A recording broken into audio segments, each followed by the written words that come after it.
Welcome to the RVY podcast. I'm here with my guy, Pride, a.k.a. Mr. Major League, a.k.a. Atlanta's Great, and my man right here, Tevin. These two guys right here are here today, man, representing Atlanta. And, these are entrepreneurs, man. My man, J Pride, is a producer. My guy here is is also an entrepreneur and a publicist. As well. And they come here, man, come here from Atlanta, just kind of like grinding it out. Jay Pride, I met you when I first got to LA. Yeah, that was like, what, 2014? 2014, when I got to USC. You got there the same year? Yeah. Okay, I thought like, yeah, that was a real interesting time, man. I think I met you at the USC Center for Black Cultural Student Affairs. CBCSA. Yeah. That was crazy, man, because like we come from HBCUs. Yeah. I'm from Detroit. Mm-hmm. I went to Central State University in Ohio and graduated in 2014. Showed up to USC, and at the same time, you were coming from Morehouse. So I graduated in 14 as well. That's what's up. So, did you go to HBCU as well? Nah, I went to Valdosta State. Oh, okay. I graduated 2018. Okay, that's what's up. But yeah, like we come from these HBCUs and we end up at CBCSA. And the cool thing about that was that CBCSA was the closest thing to being at HBCU. Thing on campus. Well, that shit felt like that. That was where I would go to get my relief because I wasn't used to being like on a campus full of white people. Yeah. Just be blunt about it. Yeah. My white friends, it's just being real. I wasn't used to it. I came from Detroit, predominantly black inner city, to coming to Los Angeles where it's like completely diverse. Extremely diverse. Yeah. And it was just different. But, especially at USC. Especially there. Yeah. Oh, boy, it was a whole different. And it was a private school, too, so that's a whole different ball game. Yeah. Dynamic. But, I mean, since I met you, man, you've been like one of the coolest dudes, man. Like, I think when I met you back in 2014, I was going through some things and kind of like learning more about myself at the time, but you kind of came out on a whole nother level. You were like, you came out shining. You know what I'm saying? Like, you seemed like you was just out connecting with every damn body and doing your thing, bro. You were building something. You came out here with a purpose, right? Yeah, man. I mean, for me, I just feel like I just try to keep it as organic as possible. Yeah. You know what I mean? I'm big on intuition. Yeah. Big on the vibe and energy. So yeah, that's what I try to roll with. Hey, that's what we got. I got out here, so yeah, like I felt like that was kind of putting me in position. So I mean, God do everything for a reason. So you kind of gotta just trust in that and just go with it. So that's the mentality I came out here with, because even just going to SC and picking SC. That kind of happened by happenstance as well, just because I got into Georgetown originally, and I was gonna go for sports management, communication, that type of thing. But I ended up meeting the admission officer from SC, and my journalism professor at the time was just like, "Yeah, you need to talk to him," and blah blah blah blah blah. Yeah. So he told me to apply. And I was going to take the GRE, and I was going to get in, and shit. That's what happened. That's what's up. Like, I don't believe in coincidences. Not at all. So I don't either, man. Speaking on that, I remember us being at the Culver City Steps, man. Oh, yeah. Yeah. And Runyon Canyon. Yeah, Runyon Canyon, too. Yeah. But specifically Culver City, because we were at the top of the steps, and I think that was my first time being there, and it felt like we were like, for me, this might have just been me, but I felt like we was on top of the world because we were in position to do what we wanted to do, what we came here to do, outside of just the grad school part of it, but on even the entertainment side, this is different from where we were, But that's I thought that was really dope, man. I mean, it's just, I feel like that was more symbolic of, just being able to take advantage of your surroundings. Exactly. Because like we're not afforded those opportunities in our own community. Not at all. You know what I mean? Not at all. At least not at the time. Yeah. So. Yeah, but I mean, so far so good for both of us, though. That's the good thing, though. Good. Looking back on it, man, it's like we actually been working. You know what I mean? Like we weren't just there.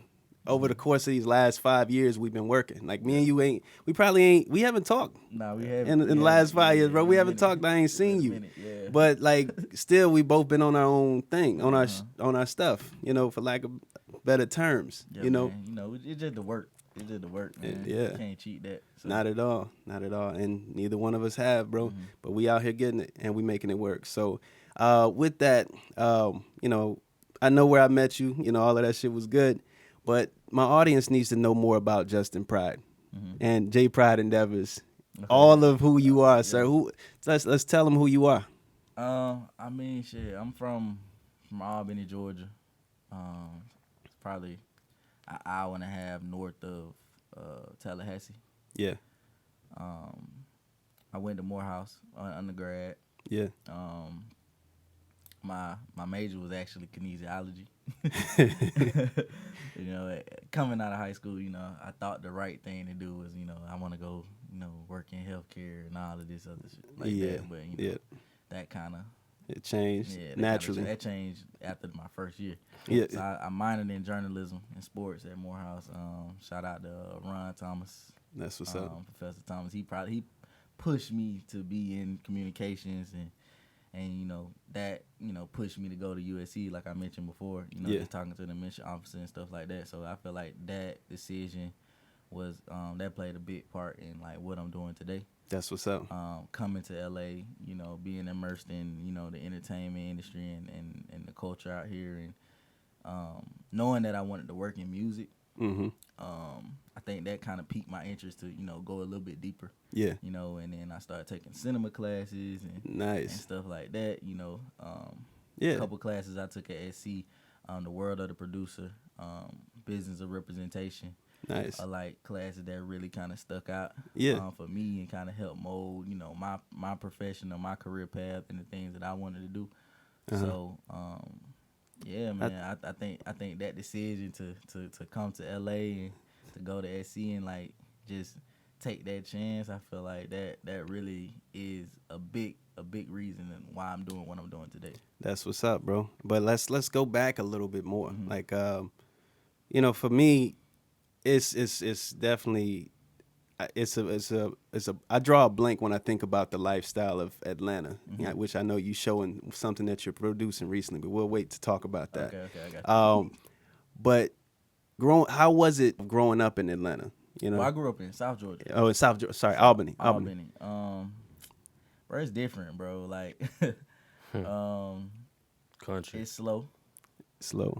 Explain. I played a lot of sports. Yeah. So like, it sounds like something. Yeah. Yeah. Like, I kind of tried to stay occupied with. You know, I played 3 sports year round. Like from the time I was 6, 7 years old. What 3 sports? Baseball, football, basketball. Of course. The typical. You know so like, but I played like every season up until like 8th grade. Like 9th grade was the first year I didn't play basketball. You played quarterback, right? Yeah, I played quarterback. For majority of my life, like I played quarterback all through high school, and then I played quarterback for 2 years at Morehouse. That's what's up. Wow. And I decided I played baseball through high school and at Morehouse as well. Yeah. For 2 years. So, but I just decided like around like after spring practice, my sophomore year, my coach didn't want to go up on my scholarship money. And I was already there on like academic scholarship, so it's just like, what do I really want to do? Like, you know, is it really worth my time? I ain't really trying to go to the NFL or nothing. Right. That. So it's just like, that's a funny thing. Yeah, I'm gonna just enjoy college. I feel that. Know? So that's kind of what I did. Yeah, that's what's like, up. Growing up in Albany. What? I mean, it's the South. It's the South. It's just a little different. It's a unique situation. I feel like for me, just being who I am and who I've been my whole life, people, they tend to be drawn to me. Yeah. You know what I'm saying? From a leadership standpoint. So I feel like I am an example. That's what's up. For people. Yeah. People look up to that. I've noticed that. But it's tough. It's tough. It's easy to be, I guess, caught up in your surroundings and not necessarily believe in yourself. Yeah, that's real for a lot like, of other. You know, I can't really. It didn't affect me as much. Like when the older I got, the more I think about like how much that could affect someone at that age. Yeah. You know, but in that time I couldn't see it. Yeah, You know and a lot of us don't. We don't typically see those things at that time. It's not until probably years later at times that we actually see them, and especially if you're I'm gonna say lucky enough, because I still think there's some benefits in it. But if you're lucky enough to end up in a single parent household, you know what I mean. Then of course, like some of those things, some of those lessons come later, you know. So, but I understand it. Now, you're Albany. Are you also Albany? No, I'm from Atlanta. From Atlanta. Yeah, Okay. but my family is from South Georgia. Not too far from him, from Valdosta, Georgia. Okay. But I was from Atlanta. I was born and raised in Atlanta, though. That's what's up. So it just seems like, you know, what we know about Georgia is that, like, with the history of Georgia, there's always a lot of good music, you know. Oh yeah. There's a lot of good music, good culture, good people, right? For sure. I'm wondering how your upbringing in Atlanta or in Albany or in Georgia in general affected like your love for music, because I heard stuff from like Major League and things like that, and I was like, man, this is low key more soulful than I would have thought. Like I'm listening to it, like there's a lot of soul in that. I mean, where does that come from? I mean, Georgia. I mean, the big thing about us, bro, is more about originality than anything. Yeah. And authenticity. So like, I feel like the reason why people are drawn to Atlanta or Georgia, like right now, is because of that. You know what I'm saying? Just purely authentic. Yeah. It's super southern. Yeah. You know, people like, you know what I'm saying, the South. People like living in the South. I mean, All-Star Weekend was just last week. Yeah, so, yeah. You know, people want to come and get that experience. And you know, it's shown through the music too. Yeah. You look at I know I'm doing some content right now with Maya Bailey. I don't know if you're familiar. The name sounds familiar. He's an artist, tattoo artist, visual artist, out of Atlanta. He owns City of Ink, so we're doing a series with them, right? That's dope. But just some of the things that he said about, you know, just the Atlanta art culture and how it has developed since, you know, the early 90s and things like that, and just about Atlanta going through that cultural renaissance period. Yeah. You know, like I feel like the South is representative of that renaissance right now. Yeah.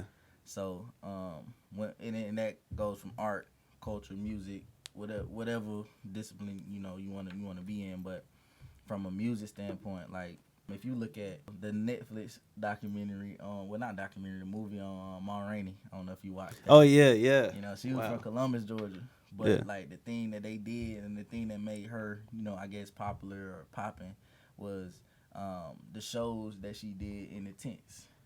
You know, and that was like one of her things. And I feel like, you know, from in the South, like those are things that just happen all the time. You know, like open mics and like, you know, people coming to Atlanta, traveling to Atlanta to do showcases and things like that. Like when I moved back to Atlanta from LA, I was working with my partner TJ.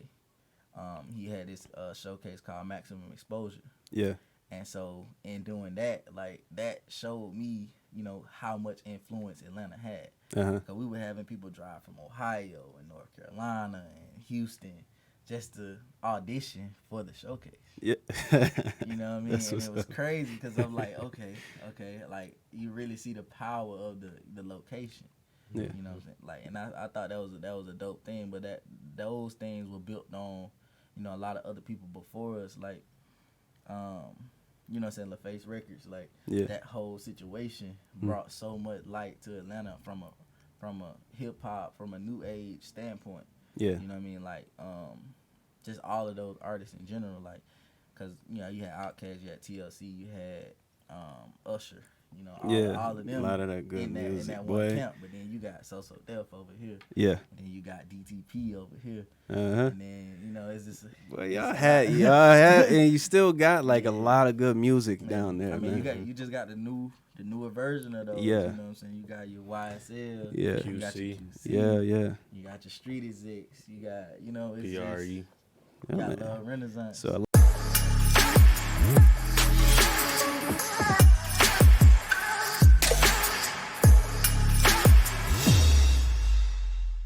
All right, so when I met you, man, back in 2014, you had, at the time, you were with a really dope camp called Major League, right?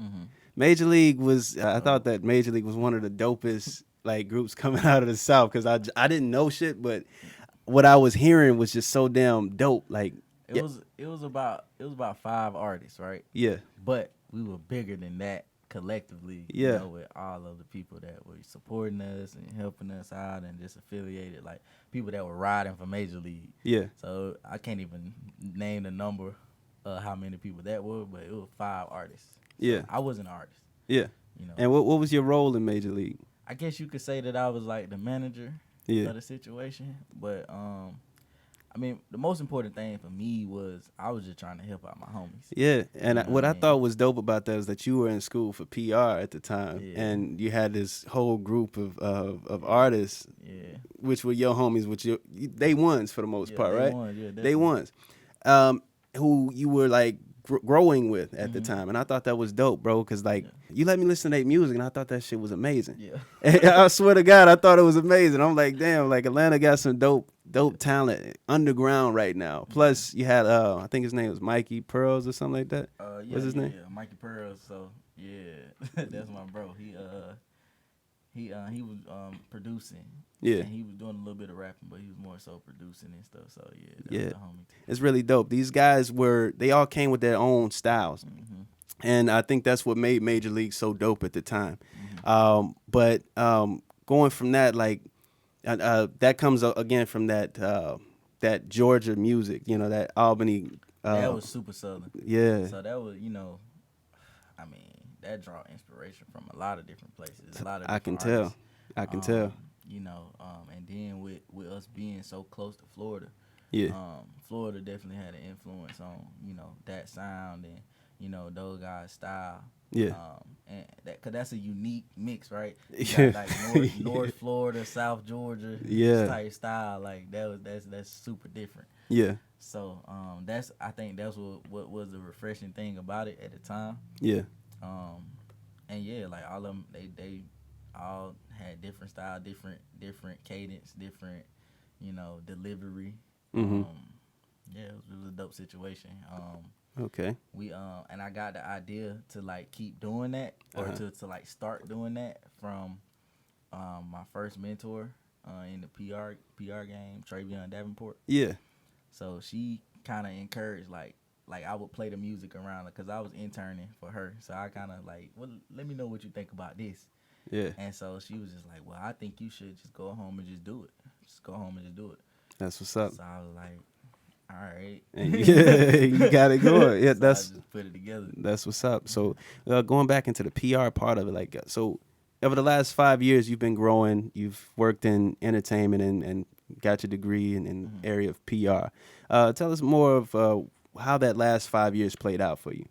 All right. So one of the guys from Major League, he actually moved to L.A. Yeah. Taz. Yeah. So Taz moved to L.A. in 2015. He was out here with me for a couple of years, and so we were kind of doing our thing, in the music thing, networking, working with different producers and stuff like that. So, as I started to finish up at SC, I decided that I wanted to do my own events. Yeah. And I talked with you about that a little bit before Yeah. So it ended up settling on doing this event called The Social, right?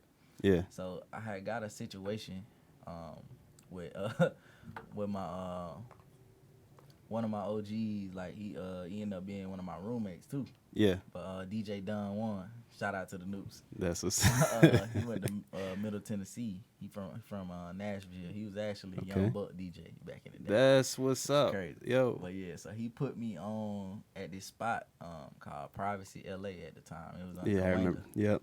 Yeah, so I did a I don't know what it was called. What they called it. It was just like an event. You know what I'm saying? It was like an event. I had like performances, things like that. And then so one of the girls that worked at Purple at the time, I don't know if you remember Vita. She went to SC. I probably Vita, Esperon, whatever that was. Yes. Vita Vita put was me dope. on for Purple. That's what's up. So she came to me like, I got some people I want you to meet. Like, I'm interning with this PR company. I think, you need to meet the founder. She went to Spelman, blah, blah, blah, blah. And so I was introduced to Felicia. Yeah. And so that pretty much introduced me to a whole nother different realm of what I know the entertainment industry to be. Yeah. So that was in 2016. Okay. August. Yeah. And then ever since then, I've been working with a lot of different artists. I've grown a lot in that space. Yeah. I know a lot of people now from different publications. People at DSPs. Yeah. Different other music organizations like the Recording Academy and the Grammy Association, and just connecting the dots. So that's what pretty much what the last 5 years been about for me. In that space. So so right now I am pretty much East Coast lead for the Purple Agency. That's what's up, bro. I run the Atlanta office. Tevin works with me in Atlanta. He just recently moved to Vegas. Okay. But we pretty much hold down the East Coast business. Okay. At Purple. Okay. But just Purple Agency, just the kind of what the roster we working with now. Like right now, I'm working with Trippie Redd. We just finished up that's the solid, album rollout bro. for his deluxe album. We working with we worked with Shy Glizzy last year. We worked with G Herbo. Currently working with Smino. So we getting ready for his album. Okay. To drop. Hopefully this year. So that's what's up. We'll keep that under wraps. I feel that. I feel that. So, how you end up? What I've seen recently, right, is something that's called Slanghouse, right? What is Slanghouse? Slanghouse is a urban media entity. Yeah. Producing content, producing events, telling stories. Yeah. Authentic stories that are rooted in hip hop and popular culture. Okay. Like past and present. Okay. So is it only based in like the Atlanta area, or is this for right like now? Okay. For right now, but I just really want to focus on that area, highlight that, and I'm trying to build that into what we can take from city to city. Got it. I was wondering about that. So I see the video, like when you put up the promo video, I'm like, oh, this guy tripping. he out here working. I respect that. Yeah. And then I saw it. I watched it. I'm like, man, it's really dope. It shows you a lot of the ins and outs of what's going on there in the city, man. And I thought it was solid. And a lot of people here are jealous looking at that. I just want you to know, this ain't nobody outside. Check this. That's 2 years worth of work. Word. That wasn't just like during, like, actually all that was shot before COVID. Word. Yeah, most of that footage was shot before COVID. Okay. And that's all our footage too. So okay. Like everything you see, we shot that personally. We walking around Atlanta. You know what I'm saying? Yeah. Like, everything. So yeah. But for a Slanghouse, like it has developed into that. Like to go my company Slanguage Media. Nice. I first came up with the idea in like 2017. So like I moved back to Georgia in 17, and then by the end of the year I had developed this idea for Slanguage, like but it wasn't what it is now. So like we took our time with it developed a little bit, ideated a little bit more, like kind of coming up with different content series and events and things like that, and then we still got a lot still on the way. Yeah. I respect that, man.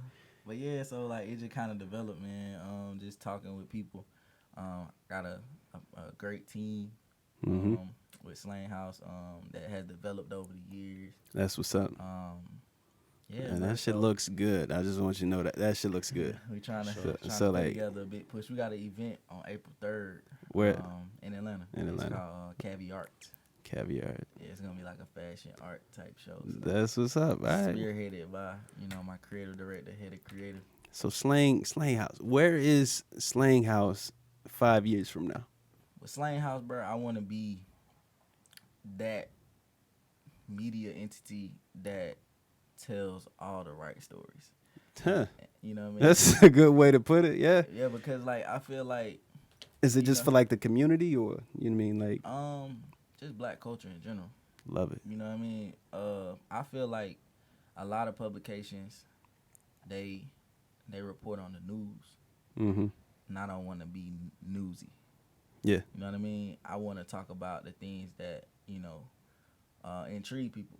I want to talk about the things that people don't know anything about. Yeah. Like those urban legends, those myths, that you hear about but you don't know about. Yeah. And that's what I got when I saw the post, the promo. Yeah. But, so it's like that, man. Like if you look at the video that we just put out, right? A lot of those conversations, or real authentic conversations from real people in the industry. You know, giving that game to aspiring people in the industry. You know what I mean? And I know it's hard for people to know what to do. Yeah. You know, because a lot of times, a lot of us can't really explain what we did to get where we are. Yeah. You know what I mean? Yeah. However, you know, when people see that example, or when they see a story, because I know that's what helped me.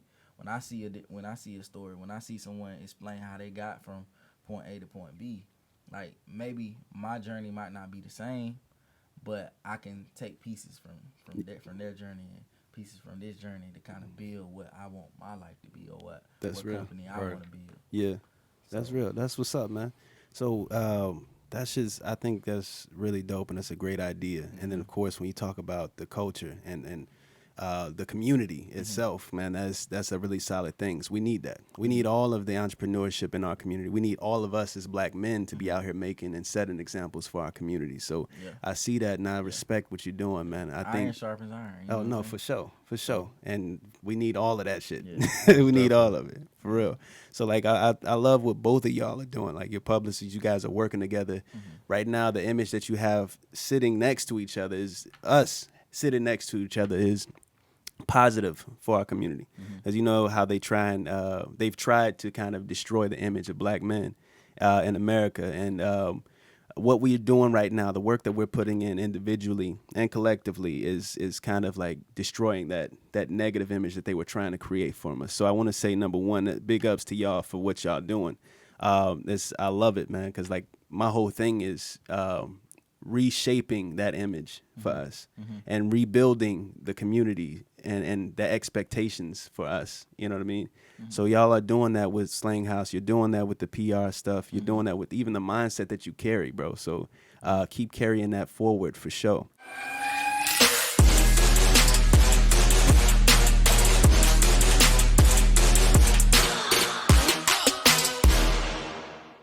What I wanted to touch on real quick, because like I see y'all both hustling. Y'all hustlers. Y'all got the grind in you. I can see it on your face when you ain't talking. Like y'all are hustlers. I respect that, and we, you know, it's respected. I see it because I feel that about myself as well. So I know how to recognize it. But one of the things I want to do, or that I typically do, in every podcast, man, and I will post something on Facebook for my Facebook community. Ask them a quick question. They give me a ton of answers, and then we talk about it. So due to us being in the space that we're in, the question that I asked them was, what's the hardest part about the grind? So let me go ahead and go through 3 of the answers. You can kind of touch on them as we go. Okay. One person said the hardest part about the grind is the support.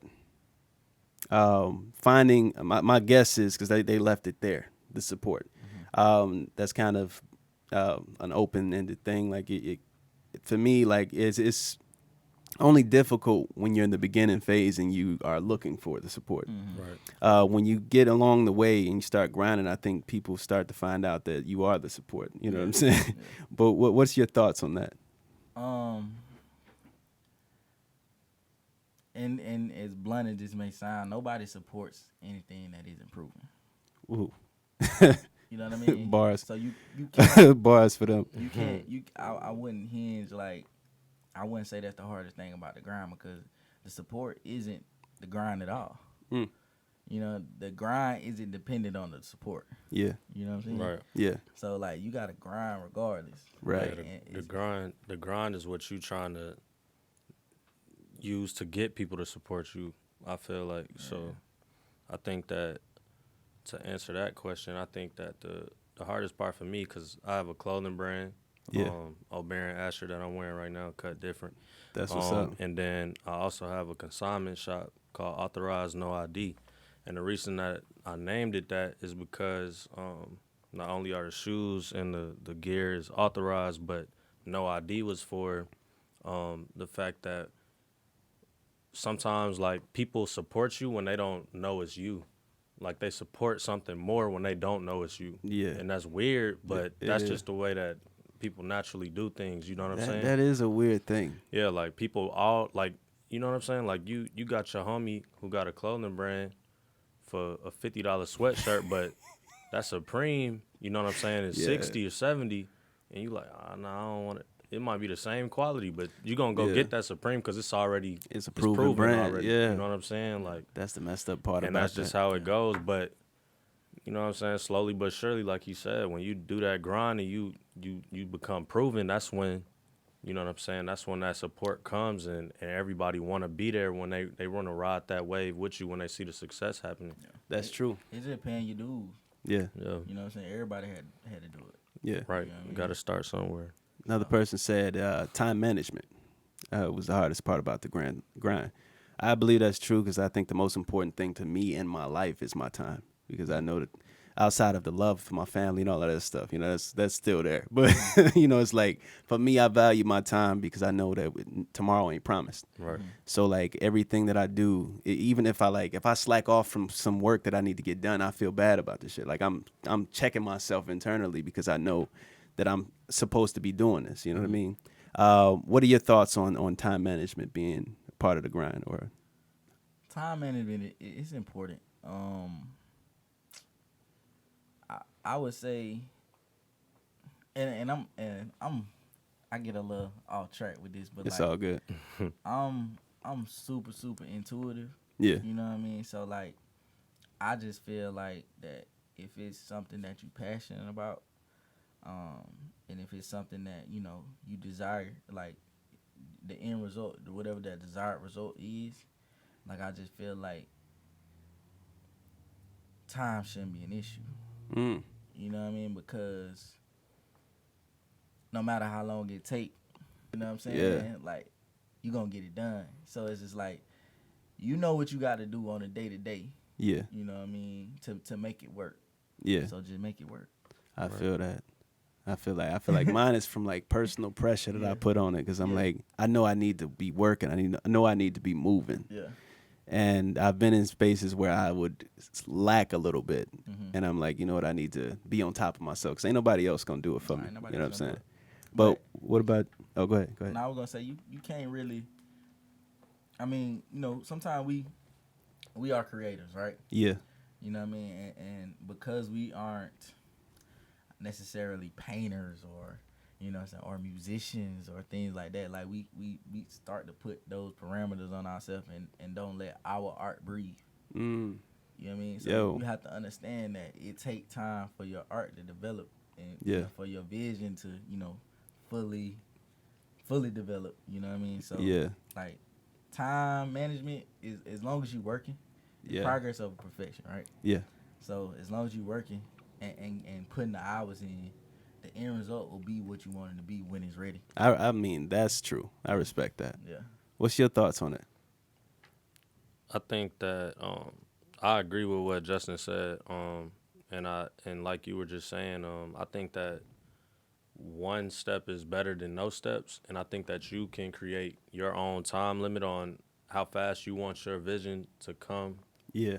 You know what I'm saying? And how fast you want your success to come is based on how you place your time on your passion. Yeah. You know what I'm saying? So I think that is just that the time management thing is kind of difficult for people because, like you said, we do sometimes get off track. Sidetrack, you know what I'm saying? And then sometimes you may get bored with what you're doing, or you may want to start something new and then come back to it, and all that stuff may happen. But I think that, like if it's your passion, you're gonna put that time into it. The necessary time to make that happen. Yeah, I respect that. I mean, what helped me, like I compartmentalize my entire day. Yeah. You know, like. In what ways? So just to kind of go through a typical day for me, like I don't start working until 12 o'clock.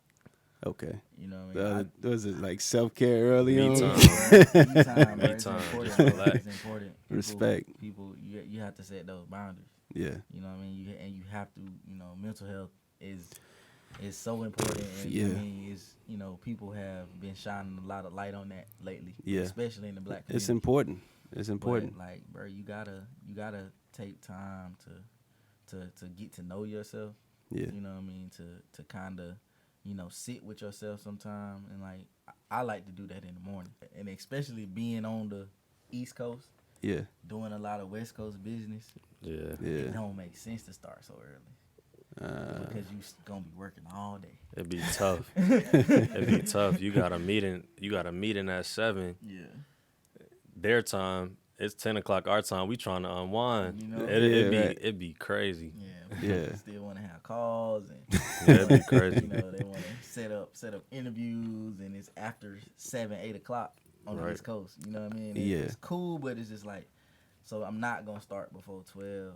You know what I'm saying? Just to give myself, like, if I want to go work out, if I want to go to the park, if I want to go get a smoothie Yeah. in the morning, you know what I mean? Like, Yeah. little stuff like that matters. Yeah. Because you need that. You need that space in order to, you know. Because I mean, think about it. When you go to work, when people go to work in the morning, right? Yeah. They're there at 8 o'clock. They might waste an hour and a half at work. Mm-hmm. The first hour. Yeah. You know, and then True. they may work for an hour, and then they go to lunch. And then when they get back from lunch, they waste another hour. And then they work for an hour, and then they're off. Yeah. So how much work is really getting done? Like, how much time do you need to do work? I mean, I heard Jeff Bezos say, right, he only does 3 things a day. Hey, as long as you keeping the progress, right? 3 things a day. Yeah. You I feel focus that. on accomplishing 3 things. That's it. You don't need a lot of time to do 3 things. That's true. I guess that makes sense. Looking at it from that makes a lot of sense. Because then you can just kind of plan for those things throughout your day. So, like, the rest of your day is that self-care. And then at the end of the week, you've done a lot. Yeah. Man, I got, like, a planner, bro, and I just, I like, pack the damn day out with shit. So, like, my whole thing is if I get enough things on this list done, then I feel good about it. You know what I mean? And then eventually, like, some of those days will be lighter. You know what I mean? I might have like one thing on this day because I maybe stuff this one with like 4 or 5. And that way it just keeps me going. You know what I mean? At least I can say that I'm still being productive on my path. Because I know it's difficult, man. It's life. We all trying to work towards something. But I think that that's my way of going about it, in a smart way for me. You know, I think it's different for each individual. Oh, yeah. But that self-care is the realest thing I heard today. So, like, that's like, yeah, if you starting at 12, that's beautiful. Yeah, Shit, I'm right. like, I'm taking note of that. Yeah, because, like, I mean, after 12, so I got purple. Yeah. You know, I do that for a few hours, and then I segue into Slanghouse. Yeah. Yeah. And so, like, that's kind of, like, how my day flows. Like, self-care, a little bit of PR. Live at Slanghouse. That's what's up. I respect that, man. So one more thing. Another person said that it was one hard thing about the grind was just finding the next step. Because, like, a lot of times, like, we just jump into, we're in business. We think we know what direction we need to go in, but we end up finding more things along the way. So nobody really has the complete path charted out. So finding the next step always becomes the challenge. How does that affect y'all? I agree that is a challenge, finding the next step. Because, like, we know, you know what I'm saying, coming out of undergrad, a lot of people do not get jobs in what they... Not at all. Shit, like, I got a major degree in accounting. You know what I'm saying? Like, I'm not doing that shit. like, no, for real. Like, the majority of my friends either are not working in their field or are still trying to find a job, and it's super hard. You know what I'm saying? And then, like, I mean, I was blessed, you know what I'm saying, to be doing because I graduated with a degree in public relations, and I was blessed for him to help me get on with Purple. It kind of just fell in my lap. I was at the right place at the right time, but That's what's up. I think, but that happened a year after I graduated. You know what I'm saying? Like, I was trying to I'd applied to over 300 something jobs. You know what I'm saying? When I first graduated college, not knowing exactly what to do. Yeah. And I think that does. It's discouraging. That's discouraging. It is. That's the word. That's Yeah. discouraging, man. Trying to find what you can really, you know what I'm saying, what you can do to make you feel like your time was worth it in college. Right. And what your next step is. Like, your next step, like, that's very important. Yeah. You never know where you're heading. Yeah. You know what I'm saying? So I agree. That's real. As far as the next step, I mean, for me, Yeah. I think you have to. I just think you have to visualize, like, what you want your life to be. Yeah. Mm-hmm. And like, I kind of got somebody, one of my friends. She kind of said that she didn't like that question of like where you want to be. You know what I mean? But why not? Because it puts expectation and pressure on the individual. Mm. You know. Yeah. And for me, like, that was one of the most crucial questions that I could be asked. Like, Felicia asked me that a long time ago. Like, she was like, "Who you want to be?" And I was like, my answer was, I want to produce content. You know, her answer was, what? Produce content. Yeah. So I think we overcomplicate things so much, and it's just like, you gotta figure out where you want to go. Like, when you get in the car and you put the address in the GPS, yeah, it's an address. You know, it's a lot of different routes. Yeah. But you're trying to get to that destination. Yeah. You know what I mean? So it's all about, like, the next step isn't always something that's gonna be planned out, or, you know, you're not gonna know the path all the time. Yeah. But if you know the destination, yeah, then that you gotta trust that. Yeah, I respect that. So yeah, that's what I wanted to add. I respect that, man. That's all real, and I think a lot of people need to hear this shit quite often, agree. including my damn self. So you know, like, it's good to hear that perspective from different people, you know, in different ways, because it's number one, it challenges my own, because I look at things a certain way because of, you know, the way that I was raised, and I think everybody comes from different places, so they have their own perspectives and opinions. Yeah. But this type of dialogue creates a space where we're allowed to kind of check our own perspectives, you know, and learn from each other's. All right, man. So that's that, man. I think when it comes to the grind, like, we all on top of it. You know what I mean? We're doing the best that we can from where we are. I'm taking note from what you just gave me. But our people, I want them to be able to follow you both on your journeys, man. So let's go ahead and give them your information, your tags. So you can follow me at J Pride Endeavors, spelled just how I said. That's on Twitter. That's on Instagram. That's on all social media. That's a company, by the way. Like, kinda. The company is Slanghouse Studios. Okay, Slanghouse Studios. Follow Slanghouse Studios on Instagram, on Twitter. We are Slanghouse Gang. We got a little merch out. We doing an event April 3rd. Caviar. We got a lot more events, a lot more content coming out. Slanguage 101 Chapter 1 is on YouTube right now on Slanghouse TV. So subscribe to that today. Check that out. Leave a comment, share, and be on the look for more. That's what's up. What about you? Mine is at TL Ryles on Instagram, and at Tevin Levon on Twitter. And my clothing brand is Oberon Asher. And my consignment shop is Authorized No ID, and it's spelled exactly like that. That's what's up. And it's on all social media. So that's what's up. So for everybody watching this, make sure y'all get out and support these brothers, because they out here doing the necessary work to get to where they need to get to. And all of us out here on the ground, we all need the support. So if you see the tags, the links and things in their bio, go ahead and support it. Go ahead and tap the Instagram and subscribe to Slanghouse. Slanghouse TV. Slanghouse TV. And check out my man's Tevin. TL Ryles, TLRYLES. And buy a hoodie. I'll definitely grab one of those too. Yes, sir. Grab one. For sure. For sure. All right. So.